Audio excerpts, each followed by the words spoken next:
ಈ ವೇದಿಕೆ ವಿಶಿಷ್ಟವಾದ ವೇದಿಕೆ. ಮಲ್ಲಯ್ಯನವರು ಹೇಳ್ತಾ ಇದ್ರು, ಮಲ್ಲಪ್ಪನವರು ಅಮಾಮ್ ಕೋಮ್ ಅಂತ. ಅಮಾಮ್ ಕೋಮ್ ಅಂದ್ರೆ ಸಣ್ಣ ಸಣ್ಣ ಜಾತಿಗಳು. ಆ ಒಂದು ಸಣ್ಣ ಒಂದು ಸಮುದಾಯದಿಂದ ಬರಗೂರಿಂದ ಹೊರಟಂತ 2 ಕಣ್ಮಣಿಗಳನ್ನ ಸ್ಮರಿಸ್ತಕ್ಕಂಥದ್ದು ಇದೆಯಲ್ಲ, ಅದಕ್ಕೆ ನಿಮ್ಮೆಲ್ಲರಿಂದ ದಯವಿಟ್ಟು ಚಪ್ಪಾಳೆ ಬರಲಿ. ಒಂದು ಶಿಲೆಯಾಗಿ ಕಷ್ಟ ಕಾರ್ಪಣ್ಯಗಳನ್ನ ಬರ್ತಕ್ಕಂತ ಸವಾಲುಗಳನ್ನ ಎದುರಿಸಿ ಚಿಕ್ಕ ಪುಟ್ಟ ಕುಟುಂಬದಿಂದ ಹೊರಟಂತ ಬರಗೂರಿಂದಲೇ ಬೆಳೆದು ಬರಗೂರು ಕೇರಿಗಳಲ್ಲಿ ನಿಮ್ಮೆಲ್ಲರ ಜೊತೆ ಈ ರಾಮಚಂದ್ರಪ್ಪನವರು ಬರ್ತಾ ಜ್ಞಾಪಿಸ್ಕೊಂಡ್ರು. ಇದು BK ಚಪ್ಪನವ್ರ ಮನೆ ಅಲ್ವಾ, ಚರ್ಮದ ಕೆಂಚಣ್ಣ, ಇದು ಕಂಬಳೆ ಸೊಸೈಟಿ ಅಲ್ವಾ, ಇದು ಕಾಲೇನಿ ಮನೆ ಅಲ್ವಾ. ಹರಿಬಾಬು ಅವರಷ್ಟೇ, ಅವರು ಇದೇ ತರನೇ ಒಂದು ತಳ ಸಮುದಾಯದಿಂದ ಬಂದು ಸಣ್ಣ ಸಣ್ಣ ನೆನಪುಗಳನ್ನ ಮಾಡ್ಕಂತ ನಾನು ಗೋಲಿ ಗಜ್ಗ ಆಡ್ಕೊಂಡಿರ್ತಕ್ಕಂಥ ನಮ್ಮೂರಲ್ಲಿ ನನ್ನ ಕೇರಿಯಲ್ಲಿ ನಮ್ಮ ಇದರ ಸಮುದಾಯದ ಬಂಧುಗಳ ಜೊತೆಗೆ ಇತರೆ ಸಮುದಾಯಗಳನ್ನು ಒಟ್ಟುಗೂಡಿಸಿ ಈ ಒಂದು ಕಾರ್ಯಕ್ರಮನ ಮಾಡಬೇಕು ಅಂತ ಹೇಳಿ ಹರಿಬಾಬು ಅವರು ಆಸೆ ಪಟ್ಟಿದ್ರು. ಯಾಕೆ ಅಂದ್ರೆ ಇಲ್ಲಿ ನಿಂತಿರ್ತಕ್ಕಂಥ ಕನಕ ಯುವ ಸೇನೆ ಮಕ್ಕಳೇನಿದ್ದಾರೆ, ಜೊತೆಗೆ ಸ್ನೇಹಿತರು ಏನಿದ್ದಾರೆ, ಅವರೆಲ್ಲರೂ ಹರಿಬಾಬು ಸಾಹೇಬರ ಒಡನಾಡಿಗಳು. ಅವ್ರನ್ನ ನೆನೆಸ್ಕೊಂತಾರೆ, ರಾಮಚಂದ್ರಪ್ಪನವ್ರ ನೆನೆಸ್ಕೊಂತಾರೆ. ನಮ್ಮ ತಂದೆ ಆರ್ ಕೃಷ್ಣಪ್ಪನವರು ರಾಮಚಂದ್ರಪ್ಪನ ಹತ್ರ ಹೋದಾಗ ಬರೀ ಯಜಮಾನ್ರಿ ಅಂತ ಕುಂಡ್ರಿಸಿ ಏನೇ ಕೆಲಸ ಕಾರ್ಯ ಇದ್ರು ಮಾಡ್ಕೊಡ್ತಾರೆ. ಈ ಒಂದು ಪ್ರತಿಭೆ ಹಿಂಗ್ ಹೋಗಿದೆಯಲ್ಲ, ದೀನ ದಲಿತರು, ಸಣ್ಣ ಪುಟ್ಟ ಜಾತಿ ಜನಾಂಗದರು ಯಾರು ನಮ್ಗೆ ಆಶ್ರಯ. ನೆನ್ನೆ ಯಾವುದೋ ಒಂದು ದೇವನಹಳ್ಳಿ ಹತ್ರ ಏಡಿ ಕಾಲೋನಿ ಒಂದು ಶವ ಕೊಟ್ಟಿರ್ಲಿಲ್ವಂತೆ, ಒಂದು ಅಲ್ಲಿ ಬ್ಲಾಕ್ ಮಾಡಿ ನಿಲ್ಸಿದ್ರು. ನಾವು ಹರಿಬಾಬು ಅವ್ರಿಗೆ ಹೇಳಿದಾಗ ತಕ್ಷಣ ಅವ್ರಿಗೆ ಫೋನ್ ಮಾಡಿ ಆಸ್ಪತ್ರೆಯಿಂದ ಹೇಳಿ ಬಿಡಿಸಿರು. ಆ ಶವ ತರದಿದೆಯಲ್ಲ, ಆ ಮನುಷ್ಯನಿಗೆ, ಆ ದಲಿತರಿಗಿದೆಯಲ್ಲ, ಅವ್ರು ಯಾರ ಹತ್ರ ಹೋಗ್ತಾರೆ? ಕೆಲವರ ಹತ್ರ ರಾಜಕಾರಣಿಗಳ ಹತ್ರ ಕೆಲಸಗಳಾಗಲ್ಲ. ನಾನು ಶಿರಾ ತಾಲೂಕ್ ಬ್ಲಾಕ್ ಕಾಂಗ್ರೆಸ್ ಅಧ್ಯಕ್ಷ ಜಯಚಂದ್ರ ಅವರ ಒಡನಾಡಿ, ಅವ್ರ ಜೊತೆಲೇ ಇರ್ತೀನಿ ಯಾವಾಗ್ಲೂ. ಆದ್ರೂ ಸಹ ಅವರು ಯಾತೋ ಸಂಪುಟ ವಿಸ್ತರಣೆದು ಅವಂತ ಇಂಥ ಕೆಲಸಗಳಲ್ಲಿದ್ದಾಗ ನಮ್ಮ ಕೈಲಾಗದಂತ ಕೆಲಸಗಳನ್ನ ಇವೆರಡು ಪ್ರತಿಗಳು ಮಾಡ್ತವೆ. ಅದಕ್ಕೆ ನಿಮ್ಮಿಂದ ಚಪ್ಪಾಳೆ ಬರಬೇಕು, ಪ್ರಶಂಸಿಸಬೇಕು.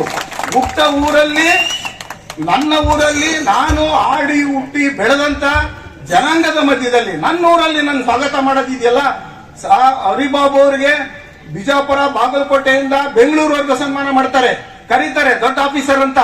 ರಾಮಚಂದ್ರಪ್ಪನವ್ರಿಗೆ ಇಡೀ ರಾಜ್ಯದಲ್ಲೇ ಕರೀತಾರೆ. ಅವರೊಂದು ಸಾಹಿತಿಗಳು, ಬಂಡಾಯ ಸಾಹಿತಿಗಳು, ವಿಮರ್ಶಕರು. ಅವರ ನಾಲ್ಗೆಯಲ್ಲಿ ಸರಸ್ವತಿ ಹೊಂದಿದೆ. ಅವ್ರು ಮಾತಾಡೋದು ನೋಡೋದಕ್ಕೆ, ಅವ್ರು ಕೇಳೋದಕ್ಕೆ ಜನ ಬರ್ತಾರೆ. ಅವರು ಇಷ್ಟಪಟ್ಟು ನಾವೆಲ್ಲರೂ ಸಮಾನ ಮನಸ್ಕರು ನಾವು ಸ್ವಾಗತ ಮಾಡ್ತಿದ್ದೀವಲ್ಲ, ಔಟೂರಲ್ಲಿ ಪ್ರಶಂಸೆ ಮಾಡಿ ಅವ್ರನ್ನ ಕರೀತಾ ಇದ್ದೀವಲ್ಲ, ಅದು ದೊಡ್ಡತನ. ಇದು 1 ವರ್ಷಕ್ಕೆ ಮುಗಿಯಲ್ಲ. ಸಣ್ಣ ಪುಟ್ಟ ಜಾತಿಯವರಿಗೆ ಏನು ತುಳಿದುಕೊಳ್ಪಟ್ಟ ಇದ್ದಾರೆ ತಳ ಸಮುದಾಯದ ಜನ, ಅಂತ ಜನಗಳನ್ನ ಕೈ ಹಿಡಿತಾರೆ. ಅವ್ರ ರಾಜಕಾರಣಿಗಳಲ್ಲ, ಯಾರು ನೊಂದಿದ್ದಾರೆ, ಯಾರಿಗೆ ಕಷ್ಟ ಇದೆ ಅಂತವ್ರು ಬನ್ನಿ ನಮ್ಮ ಹತ್ರ ಕೈಲಾಸ ಸಹಾಯ ಮಾಡ್ತೀವಿ ಅಂತ ಅವ್ರದ್ದೊಂದು ಫೋನ್ ಧ್ವನಿ ಇದೆಯಲ್ಲ, ಅದರಿಂದ ಕೆಲಸ ಆಗ್ತದೆ. ಅದನ್ನ ನೆನೆಸೋದಕ್ಕೋಸ್ಕರ ಸಮಾನ ಮನಸ್ಕರ ವೇದಿಕೆ ವತಿಯಿಂದ ಇವತ್ತು ಮಾಡಿರ್ತಕ್ಕಂಥ ಕಾರ್ಯಕ್ರಮ. ಸಮುದಾಯಗಳಿದಾವಲ್ಲ, ಅವ್ರಿಗೆ ರಕ್ಷಣೆ ಆಗಿರ್ಲಿ, ಇದು ಪ್ರಾರಂಭ ಆಗ್ಲಿ ಇಲ್ಲಿಂದನ ಅಂತ ಹೇಳಿ ಮಾಡಿರ್ತಕ್ಕಂಥ ಈ ಕಾರ್ಯಕ್ರಮ ಇದು. ಇವತ್ತು ನೋಡಿ ಪ್ರತಿಭೆಗಳು ಏನ್ ವಿದ್ಯಾರ್ಥಿಗಳಿದ್ದಾರೆ, ಈ ವಿದ್ಯಾರ್ಥಿಗಳು ಎಷ್ಟು ಖುಷಿ ಪಡ್ತಾರ ಅವ್ರ ತಂದೆ ತಾಯಿಗಳು ಅಂದ್ರೆ, ಬೇರೆ ಯಾರ ಹತ್ರನೋ ರಾಜಕಾರಣಿಗಳ ಹತ್ರ ಪತ್ರ ತಗೊಂಡು ಶೀಲ್ಡ್ ಹಿಡ್ಕೊಂಡು ಹೋದ್ರೆ ಸಮಾಧಾನ ಆಗ್ತಿರ್ಲಿಲ್ಲ. ಇನ್ನ ಮುಂದಿನ ಉದ್ಯೋಗಕ್ಕೂ ಹೋಗಿ ಅವ್ರ ಜೀವನನ ಅವ್ರ ಕಾಲ ಮೇಲೆ ಅವ್ರು ನಿಂತ್ಕೊಳ್ಳೋವಾಗ ನೆನೆಸ್ತಾರೆ. ನಾವಿಂತರಿಂದ ಪ್ರಶಸ್ತಿ ಪತ್ರ ಪಡೆದ್ವಿ, ಅಷ್ಟು ಹೆಮ್ಮೆ ಇದೆ ಅವರಿಗೆ, ವಿದ್ಯಾರ್ಥಿಗಳಿಗೆ ಅಷ್ಟು ಹೆಮ್ಮೆ ಇದೆ ಮನಸ್ಸಿನಲ್ಲಿ. ಇದು ಒಂದು ನಿಜವಾದ ಸಾಧನೆ, ನಿಜವಾದ ಕಾರ್ಯಕ್ರಮ. ಈ ಕಾರ್ಯಕ್ರಮಕ್ಕೆ ನೀವೆಲ್ಲರೂ ಪ್ರೋತ್ಸಾಹ ಕೊಟ್ಟಿದ್ದೀರಾ. ಅದರಲ್ಲೂ ನಮ್ಮೆಲ್ಲ ಯುವಕರು, ಶ್ರೀನಿವಾಸಿಂದ ಹಿಡಿದು ನೀಲಪ್ಪೇಶು, ನಮ್ಮ BK ಮಂಜಣ್ಣ ಅವರು, ರಮೇಶ್ ಅವರು, ಎಲ್ಲ ಏನು ನಮ್ಮ BM ಲಿಂಗಣ್ಣವರು, ಎಲ್ಲರ ಒಂದು ಸಹಕಾರದಿಂದ, ನಮ್ಮ ಯುವಕರಿಂದ, ಕನಕ ಸೇವಾ ಸಮಿತಿ ಯುವಕರಿಂದ ಈ ಒಂದು ಕಾರ್ಯಕ್ರಮ ಆಯೋಜನೆ ಮಾಡಿ, ಈ ಕಾರ್ಯಕ್ರಮ ಹಿಂಗೆ ನಡಿಬೇಕು. ಮುಂದಿನ ದಿವಸದಲ್ಲಿ ಇದು ಇನ್ನೂ ದೊಡ್ಡ ಪ್ರಮಾಣದಲ್ಲಿ ಆಗ್ಬೇಕು. ಜನಗಳಿಗೆ ಗೊತ್ತಿಲ್ಲ ಇದು ಈ ರೀತಿ ಮಾಡ್ತಾ ಇದ್ದಾರೆ, ಹಿಂಗಿದೆ ಅಂತ ಹೇಳಿ. ಕಡಿಮೆ ಅವಧಿಯಲ್ಲಿ ಮಾಡಿರೋದ್ರಿಂದ ಈ ಕಾರ್ಯಕ್ರಮನ ಈಗ ಆಯೋಜನೆ ಮಾಡಿರೋದು. ಇದು ಹೀಗೆ ನಡೀಲಿ. ಏನು ತುಳಿತುಕೊಳ್ಪಟ್ಟ ವಿದ್ಯಾರ್ಥಿಗಳಿರ್ಬೋದು, ಜನಗಳಿರ್ಬೋದು, ಅವ್ರೆಲ್ಲರಿಗೂ ಸಹಕಾರ ಕೊಡ್ತಾನ. ಇವೆರಡು ಕಣ್ಮಣಿಗಳು ಹೋಗ್ಲಿ. ಬರಗೂರು ಈಗ ನಾವು ಎಂಟ್ರಿ ಆದ ತಕ್ಷಣ ಆಂಜನೇಯನ ದೇವಸ್ಥಾನದಲ್ಲಿ 5 ಕಳಸ ಇದಾವೆ. ಹಾಗಾಗಿ ಇವತ್ತು 2 ಕಳಸಗಳನ್ನ ತಂದು ಕೊಟ್ಟಿಸಿದ್ವಿ ನಾವೀಗ.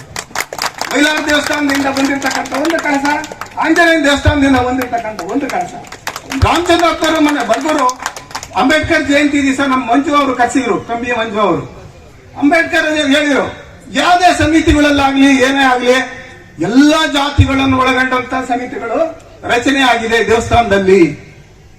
ಇದನ್ನ ಕಾರಜೋಳ ಅವರು ಜಯಚಂದ್ರ ಅವರು ಕೇಳಿರು, ಮತ್ತೆ ನನ್ನ ವಿಮರ್ಶೆ ಮಾಡಿ. ಹೌದೌದು, ರಮೇಶ್ ಅವರು ಈಶ್ವರನ ದೇವಸ್ಥಾನ ಇರ್ಬೋದು, ಯಾವುದೇ ಇರ್ಬೋದು, ಎಲ್ಲ ಸಮಿತಿ ಎಲ್ಲ ಜಾತಿ ಜನಾಂಗಗಳನ್ನು ಒಳಗೊಂಡಂತ ಸಮಿತಿಯನ್ನ ರಚನೆ ಮಾಡಿ ದೇವಸ್ಥಾನ ಮಾಡಿರೋದು. ಇದು ಬರಬೇಕು. ಎಲ್ಲಾ ಜಾತಿಗಳನ್ನು ಪ್ರೀತಿ, ಕುಂಚಿಟಿಗೂ ಬಂದಿದ್ದಾರೆ, ಅವ್ರಿಗಂತ ಏನಲ್ಲ, ಅವರು ಇರ್ಬೋದು, ಎಲ್ಲರೂ ಸೇರಿ ಎಲ್ಲಾ ಜಾತಿಗಳನ್ನು ಒಳಗೊಂಡಂತ ಒಂದು ಸಮಿತಿನ ಮಾಡ್ಕೊಂಡು ಹೋಗೋದಿದೆಯಲ್ಲ, ಅದೇ ರೀತಿ ಇವತ್ತು ಎಲ್ಲಾ ಜಾತಿ ಜನಾಂಗಗಳನ್ನು ಒಳಗೊಂಡಂತ ಇದೊಂದು ಸಮಾನ ಮನಸ್ಕರ ವೇದಿಕೆ. ಈ ವೇದಿಕೆಯಲ್ಲಿ ಹುಟ್ಟೂರಲ್ಲಿ ಸನ್ಮಾನ ಮಾಡಿ ನಾವು ಅವ್ರನ್ನ ಗೌರವಿಸ್ತೀವಲ್ಲ, ಅದೇ ದೊಡ್ಡ ಕೊಡುಗೆ, ಅವ್ರಿಗೆ ಕೊಡ್ತಕ್ಕಂಥ ದೊಡ್ಡ ಕೊಡುಗೆ. ಇಂಥ ಕಾರ್ಯಕ್ರಮಗಳಾಗಬೇಕು. ಇದು ಮುಂದಿನ ದಿವಸದಲ್ಲಿ ನಡೀಲಿ, ಹೀಗೆ ಹೋಗ್ಲಿ. ಇವರಿಬ್ಬರಿಗೆ 2 ಕಣ್ಮಣಿಗಳು ಜನಗಳ ಕಷ್ಟ ಕಾರ್ಪಣ್ಯಗಳನ್ನ ಕೇಳಿ ಸಣ್ಣ ಪುಟ್ಟ ಸಹಾಯಗಳನ್ನ ಮಾಡ್ತಾರೆ, ಕೈ ಹಿಡಿತಾರೆ ಅಂತಕ್ಕಂಥ ಭಾವನೆಯನ್ನ ಜನಾಂಗ ಇಲ್ಲಿ ಇಟ್ಕೊಂಡಿದ್ದಾರೆ.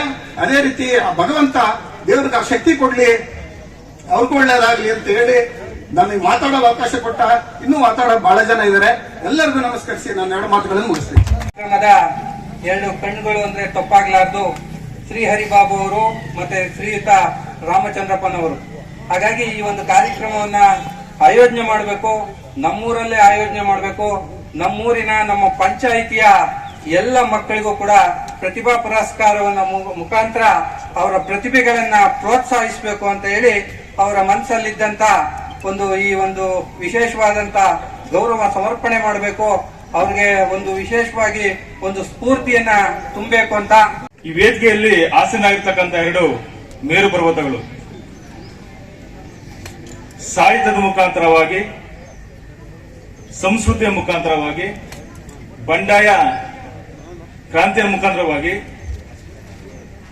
ವಿಶೇಷವಾದಂತ ರಾಜ್ಯ, ರಾಷ್ಟ್ರ, ಅಂತಾರಾಷ್ಟ್ರೀಯ ಮಟ್ಟದಲ್ಲಿ ತನ್ನ ವಿಶಿಷ್ಟವಾದಂತ ಸ್ಥಾನಮಾನವನ್ನು ಪಡೆದಿರ್ತಕ್ಕಂಥ, ಹೆಸರನ್ನು ಮಾಡಿರ್ತಕ್ಕಂಥ ನಮ್ಮ ಬರಗೂರಿನ ಸುಪುತ್ರರು, ನನ್ನ ಪೂಜ್ಯ ಗುರುಗಳು ಆಗಿರ್ತಕ್ಕಂಥ ನನ್ನ ನಾಡೋಜ ಡಾಕ್ಟರ್ ಶ್ರೀ ಬರಗೂರಾಮಚಂದ್ರಪ್ಪರಿಗೆ ನಾನು ವಿನಮ್ರ ಪೂರ್ವಕವಾಗಿ ನಾನು ಸ್ವಾಗತವನ್ನು ಬಯಸ್ತೇನೆ.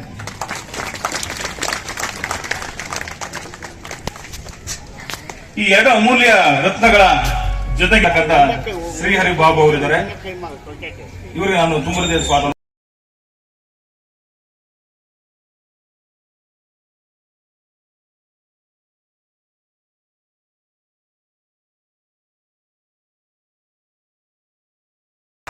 ಈ ಸಮಾರಂಭವನ್ನ ಆಯೋಜನೆ ಮಾಡಿಕೊಂಡಿರ್ತಕ್ಕಂಥ ನಮ್ಮ ಸಮಾನ ಮನಸ್ಕರ ಯುವ ವೇದಿಕೆ ಅಂತಕ್ಕಂಥದ್ದು ಒಂದು ಒಳ್ಳೆ ಕೆಲಸ ಮಾಡಿದೆ.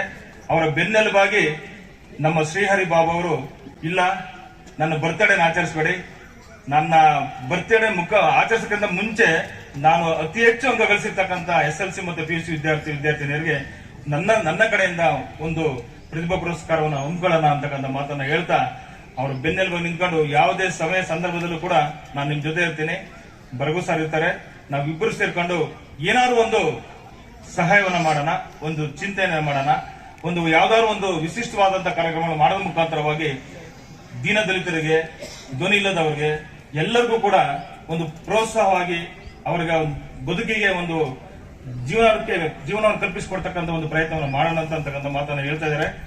ಸೊ ದಯವಿಟ್ಟು ಅನ್ಯತಾ ಭಾವಿಸಂಗೆ ಎಲ್ಲರಿಗೂ ಕೂಡ ಇಲ್ಲಿ ನೆರೆದಿರ್ತಕ್ಕಂಥ ಎಲ್ಲ ವಿದ್ಯಾರ್ಥಿನಿಯರಿಗೆ ತುಂಬ ಹೃದಯದ ಸ್ವಾಗತ ಬಯಸ್ತೇನೆ.